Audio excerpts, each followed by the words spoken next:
Hey, what's up guys? So Adir asked me to make this video to talk about how Brazilian Gringo Style came to be. So it all started back in October of last year when I was sitting back home in California and I saw Gangnam Style for the first time. And when I first saw it, I was just completely overwhelmed by the ridiculousness of it. And I could not believe that Psy did all those things that he did in that video. And as I kept watching it, I thought to myself, I have to make my own video. So the idea that surged was to do Brazilian Gringo Style because I have BrazilianGringo.com, and I wanted to use the video to kind of tell my story of why I came to Brazil and to encourage other people to come to Brazil and teach English in Brazil as well. So if you look at the lyrics, like the first part, I'm speaking in Portuguese, talking about how I left the US because I got tired of living in a war-torn country and I came to Brazil, started teaching English, and I fell in love with the place, and it's just an awesome country. So I recorded the audio for Gringo Style when I was back home in California, and it wasn't until I came back to Brazil in January that I got to start recording the video. So the first place that I went to was Foz de Iguaçu. So I went there one day and I went down to the falls area, and I went to this side area where not really people were taking pictures, and I just waited around and started asking people if they wanted to dance with me. And a lot of people said no, until finally this group of kids came up to me, came by there, and I went up to them and asked them in Portuguese if they wanted to dance Gangnam Style with me, and then their response was, "No hablamos portugués!"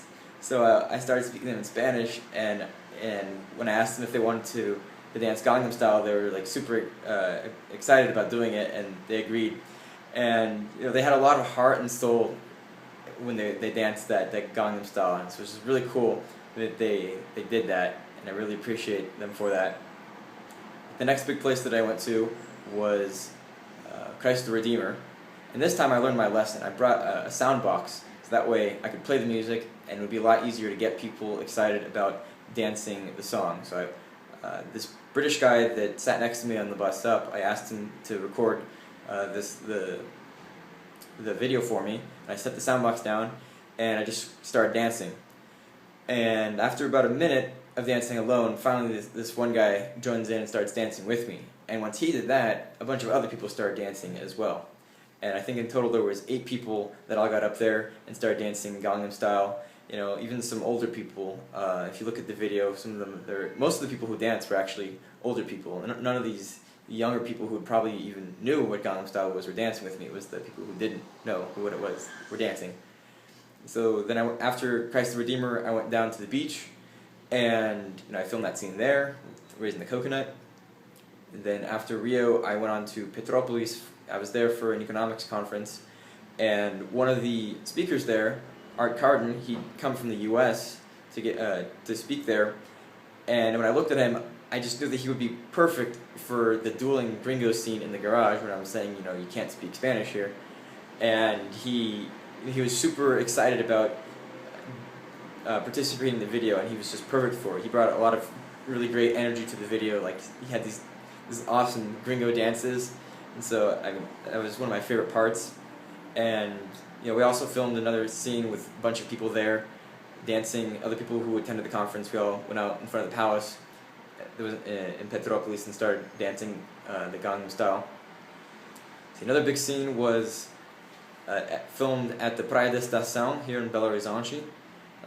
Once a month or so, on a Saturday, there is this Praia da Estação. So we go to this praça, and everyone puts together money to bring out this fire truck and spray everyone with water, and then the city turns on the fountains so that we can all dance and play in the water and pretend that we have a beach here in Belo Horizonte.